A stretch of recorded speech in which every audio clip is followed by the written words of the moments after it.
didn't have before amongst their brethren, because all of these groups are fraternities. The military is a fraternity. Of course it is. You bond with them. And here they are churning out fiction to get folk to join up. It's either that or the draft.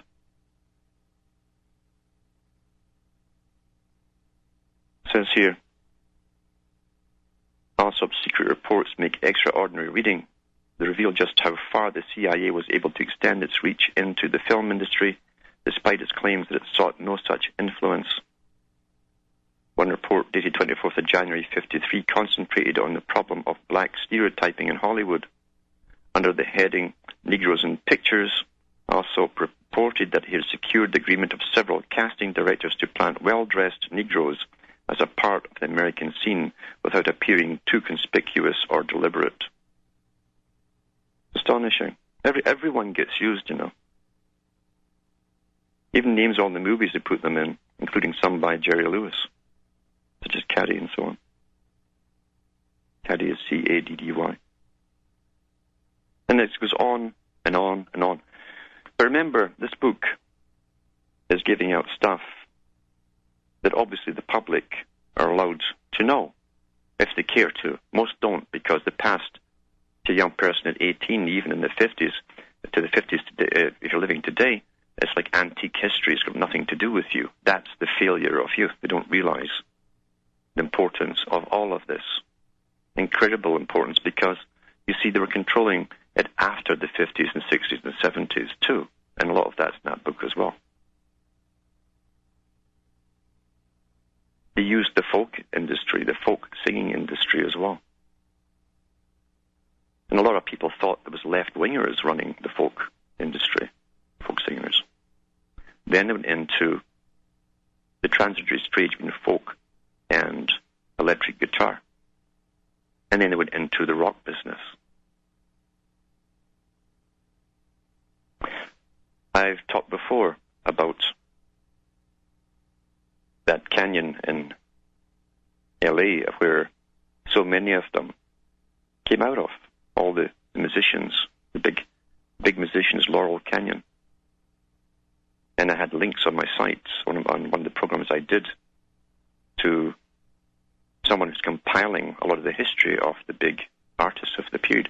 They all belonged to long military families. Military families, high ones, too. So the guys who were chasing around and trying to emulate were brought up in the best schools, private schools, for the establishment, grew their hair long, and came out to be radicals. So everyone followed them thinking we'd all be radicals. Because there's a much bigger game plan ahead, you see. It's nothing to do with fighting communism and all that kind of stuff at all. In fact, communism was funded from its inception by the West and fed right through its existence, mainly from the breadbasket of Canada and the U.S. Canada and the U.S. used to compete for the orders for Russia. Nice to be in the papers all the time. Remember that other article I read from the U.S. military magazine that said we shall go on using our degeneracy to captivate the world because they like our degeneracy, and if they don't, we'll make them like it, and we can't lose.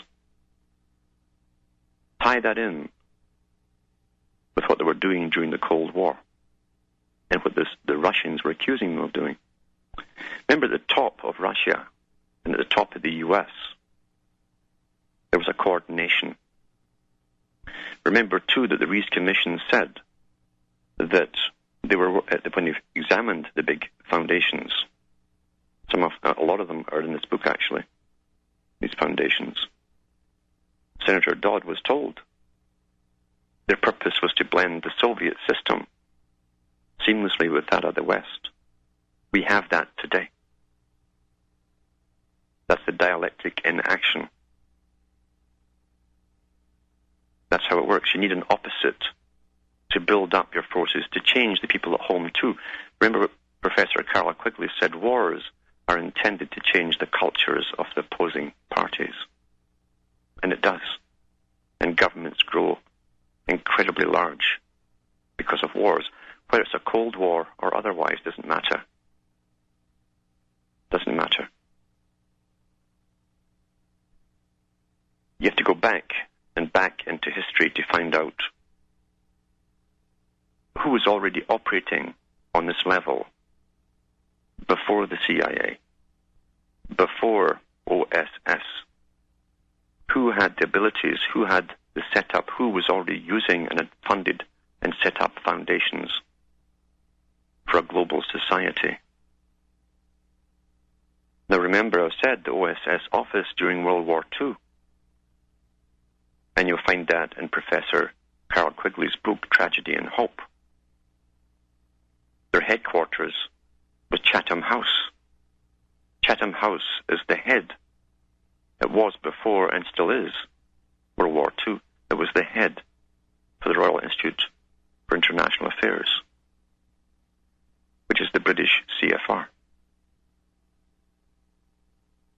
The Royal Institute for International Affairs is a private think tank, we're told. It's into everything, hundreds of different things across the planet, including your food supply.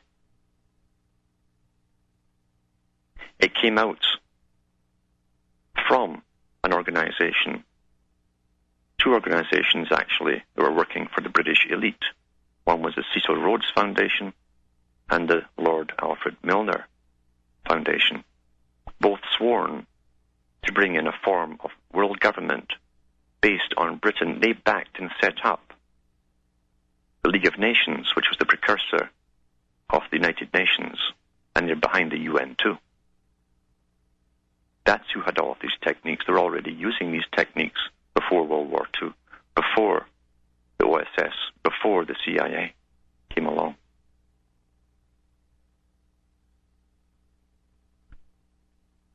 Who was Professor Carroll Quigley? He wasn't just a professor. He's professor of history at the Foreign Service School of Georgetown University, the Foreign Service School.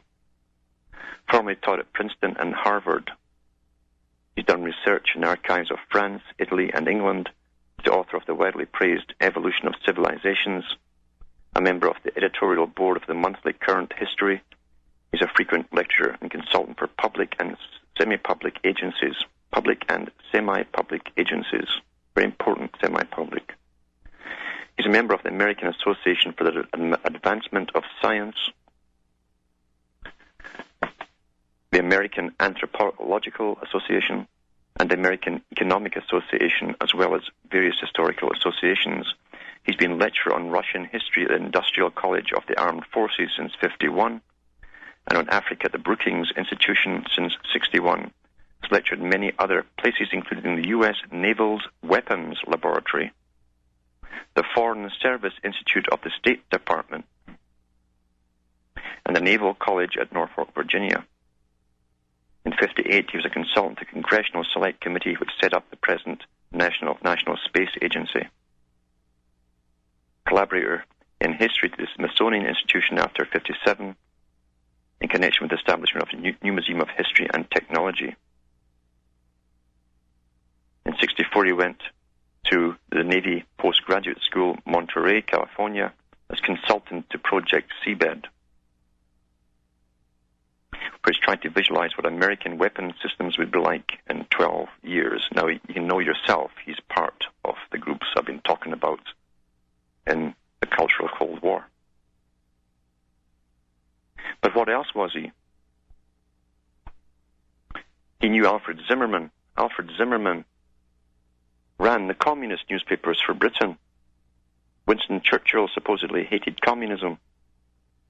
Yet it was the right-hand aide to Winston Churchill, Mr. Zimmerman. Mr. Zimmerman was the man who brought Professor Carroll Quigley in as the historian for the Council on Foreign Relations. They have their own historian. Now, I've warned people before, if you join groups, the chances are you've been led up the garden path. If you join a side or a group, be blinded to the big picture, because what you want to hear in that group will be supplied to you along with disinformation